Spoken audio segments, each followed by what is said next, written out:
વિદ્યાર્થી મિત્રો કેમ છો? મને આશા છે કે તમે બધા ઘણા ખુશ હશો. આજે તમારા માટે ઓર્ગેનિક કેમિસ્ટ્રીનો વિડિયો લઈને આવ્યો છું, પણ એના પહેલા મેં એક વિડિયો ઓલરેડી અપલોડ કરી નાખેલો છે. Haloalkane and haloalkene. હેલો આલ્કેનમાં એનું હેલોજન પરમાણુની સંખ્યાના આધારે વિભાજન પાડવામાં આવે ત્યારે મોનો હેલો, ડાય હેલો અને પોલી હેલો સંયોજન કહેવામાં આવે છે. પરંતુ sp3 ના આધારે ભાગ પાડવામાં આવે એટલે કે તમારો હેલોજન સાથે જોડાયેલો કાર્બન જો sp3 સંકરણમાં હોય તો એને શું કહેવામાં આવે? એલાઇડિક. જો બેન્ઝીન રિંગ સાથે જોડાયેલું હોય, એના સાથે કાર્બન હોય અને એના સાથે હેલોજન હોય તો એને બેન્ઝાઇલિક હેલાઇડ કહેવામાં આવે છે. જો તમારો હેલોજન ડાયરેક્ટ દ્વિબંધ સાથે જોડાયેલો હોય તો એને વિનાઇલિક હેલાઇડ કહેવામાં આવે છે. અને જો બેન્ઝીન રિંગ સાથે જોડાયેલો હોય તો એને એરાઇલ હેલાઇડ કહેવામાં આવે છે. આ વસ્તુનું નિદાન આપતો વિડિયો ઓલરેડી મેં અપલોડ કરી નાખ્યો છે. જો તમે વિડિયો ના જોયો હોય તો એ વિડિયો જોઈ લેજો. પણ આજે આપણે એના કરતાં નેક્સ્ટ સ્ટેપમાં જવું છે કે એને કઈ રીતે નામકરણ થાય છે, દ્વિધ્રુવીય ચાક માત્રા શું છે, ધ્રુવ્યતા શું છે, તો આ વસ્તુને સમજણ લેવી કે ધ્રુવ્યતા કોને કહેવામાં આવે છે અને ધ્રુવ્યતાનું મૂલ્ય. સૌથી પહેલા કહ્યું કે H એટલે halogen, chlorine, chlorine, chlorine, chlorine, bromine અને આયોડિન. આ બધા હેલોજન કમ્પાઉન્ડ છે જેને X તરીકે ઓળખવામાં આવે છે. તમે ક્યાંક ને ક્યાંક જોશો એટલે તમને આવું જોવા મળશે. રેડી? તો સૌથી પહેલા આપણે એની ધ્રુવ્યતા વિશેની વાત કરીએ તો હેલોજનની ધ્રુવ્યતા સ્વભાવ. ધ્રુવ્યતા શું છે? તો તમે એવું લખો છો Rx. હવે આ ભાગની વિદ્યુત ઋણતા ઘણી વધારે હોય. આ વિદ્યુત ઋણતા હોય અને આ વિદ્યુત ઘનમય હોય. આ પ્લસ વિદ્યુત ધરાવશે અને આ માઈનસ વિદ્યુત ધરાવે છે એટલે કે એને પોતાના તરફ ખેંચવાની ક્ષમતા ઘણી બધી વધારે છે, ઘણી બધી પ્રબળ છે. તમે આવર્ત કોષ્ટકમાં જાઓ છો તો ડાબેથી જમણે જાઓ એમ વિદ્યુત ઋણતાનું મૂલ્ય વધે છે, ઉપરથી નીચે જાઓ એમ વિદ્યુત ઋણતાનું મૂલ્ય ઘટે છે.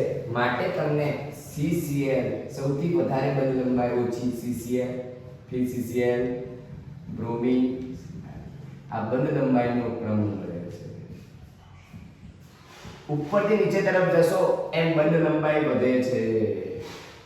બંધ લંબાઈ વધે છે.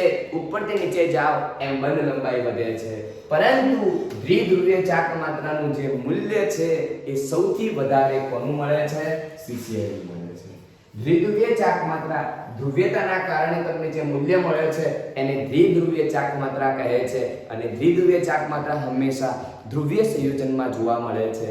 સમૂહમાં એટલે કે હેલોજન સમૂહમાં ઉપરથી નીચે તરફ જઈએ એમ ધ્રુવ્યતાનું મૂલ્ય ઘટે છે, પરંતુ સૌથી વધારે CCl ની છે, પછી Cl, પછી Br અને પછી આયોડિન છે. ધ્રુવ્યતા ઘટે છે. દ્વિધ્રુવ ચાક માત્રા, દ્વિધ્રુવ ચાક માત્રા ઘટે છે. સૌથી વધારે CCl ની છે, પછી Cf આવે છે. તો આ એક MCQ માં પૂછાઈ શકે એવી શક્યતા. MCQ માટે કામની વસ્તુ છે.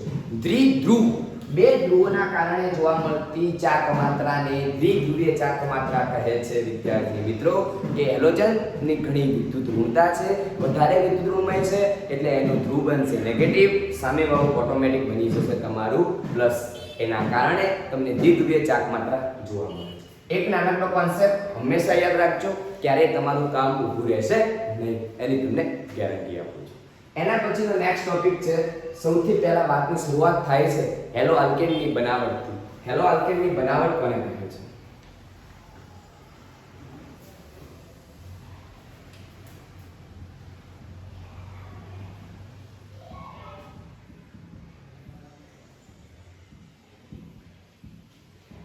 હેલો આલ્કેનની બનાવટ સૌથી પહેલા આલ્કોહોલ. સૌ પ્રથમ શેમાંથી બનાવવામાં આવે છે? આલ્કોહોલ. સૌ પ્રથમ આલ્કોહોલમાંથી બનાવવામાં આવે છે. શેમાંથી? આલ્કોહોલમાંથી. આલ્કોહોલમાંથી બનાવ્યા પછી હાઇડ્રોકાર્બનમાંથી. હાઇડ્રોકાર્બનનો મતલબ થાય આલ્કેન સંયોજન. એના પછી આવે આલ્કીન અને પછી આવે હેલોજન વિનિમય.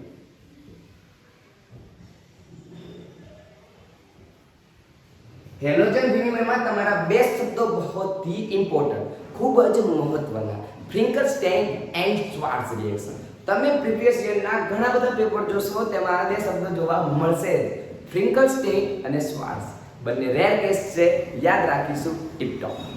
તો સૌથી પહેલા વાતની શરૂઆત કરીએ, આલ્કોહોલમાંથી આપણે બનાવવાની શરૂઆત કરીએ.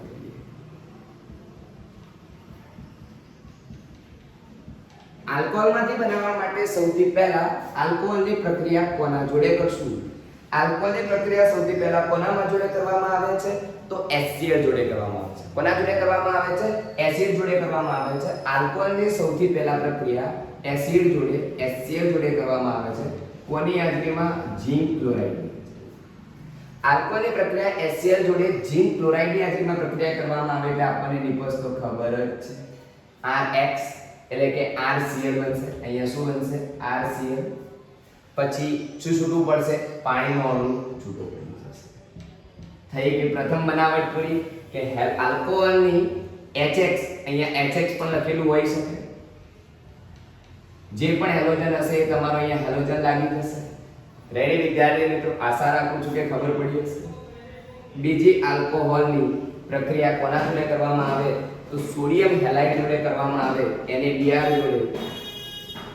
એ પણ H2SO4 એસિડિક મીડિયમની હાજરીમાં કરવામાં આવે તો તમને અહીંયા RBr મળશે. અને બીજું NaHSO4 શું થશે? છૂટું પડી જશે. NaHSO4 છૂટું પડી જશે. રેડી? આ એના છૂટા પડતા ઘટકો છે અને બીજો પાણીનો અણુ છૂટો પડે છે. અહીંયાથી એક હાઇડ્રોજન છૂટો પડ્યો અને એક અહીંથી H2, તો H2 દૂર થઈ ગયું. આ અહીંયા જોડાઈ ગયું Br હેલોજન. વાર્તા પૂરી. હવેની જે પ્રક્રિયા છે બહુ ધ્યાનથી જોજો, બંને લાગે છે સેમ પણ થોડો ઘણો ફેરફાર. આલ્કોહોલની PCl5 જોડે પ્રક્રિયા કરીએ તો તમને RCl, બીજું મળશે શું? POCl3 અને HCl. આવીને હવે બીજી પ્રક્રિયા આલ્કોહોલની PCl3 જોડે પ્રક્રિયા કરીએ તો તમને અહીંયા 3 મોલની જરૂર પડે. 3 મોલ આલ્કાઇલ હેલાઇડ મળે અને H3PO3 ફોસ્ફોરિક એસિડ મળે છે. તો હેલો આલ્કેનની એવી કઈ બનાવટ છે કે જ્યાં ફોસ્ફોરિક એસિડ મળે છે? તો તમને યાદ આવવી જોઈએ કે એની ફોસ્ફરસ ટ્રાઇક્લોરાઇડ જોડે પ્રક્રિયા કરો છો ત્યારે આ વસ્તુ જોવા મળે છે. રેડી? એક બીજી પ્રક્રિયા છે. આ તો 4 થઈ, હજુ બાકી છે કે આલ્કોહોલની જ્યારે થાયોનિક ક્લોરાઇડ જોડે પ્રક્રિયા થાય SOCl2 થાયોનિક ક્લોરાઇડ જોડે ત્યારે પણ તમને મળે છે RCl, SO2 છૂટો પડે છે અને એક HCl પણ છૂટો પડે છે. રેડી? હવે જે મહત્વની પ્રક્રિયા કે આલ્કોહોલની હેલોજનેશન જોડે લાલ ફોસ્ફરસની હાજરીમાં, તો અહીંયા હેલોજન કયા હશે? ક્લોરીન, બ્રોમિન અને આયોડીન. બ્રોમિન અને આયોડીન. તો આયોડો આલ્કેન બનાવવા માટેની આ એક બીજી પ્રક્રિયા કહેવામાં આવે છે જ્યાં તમને RX અને અહીંયા જે નિપજ મળે છે કોઈક વખત બતાવવામાં આવે છે, કોઈક વખત બતાવવામાં આવતી નથી. HOX મળે છે, હાઇપોહેલાઇડ મળે છે, પણ કોઈક વખત બતાવવામાં આવે છે, કોઈક વખત બતાવવામાં આવતી નથી. અહીંયા જે X છે એ તમારો શું હોઈ શકે? બ્રોમિન અને આયોડીન. રેડી વિદ્યાર્થી મિત્રો? આ થઈ ગઈ તમારી આલ્કોહોલની બનાવટ. માત્ર આટલી પ્રક્રિયાઓ યાદ રાખો એટલે આલ્કોહોલમાંથી હેલો આલ્કેન બની છે. અને હવે નહીં તો બિલકુલ ફટાફટ કરી નાખી. જુઓ, હાઇડ્રોકાર્બન સંયોજન. આલ્કેન સંયોજનનું UV અલ્ટ્રાવાયોલેટ કિરણોની હાજરીમાં હેલોજનેશન કરવામાં આવે.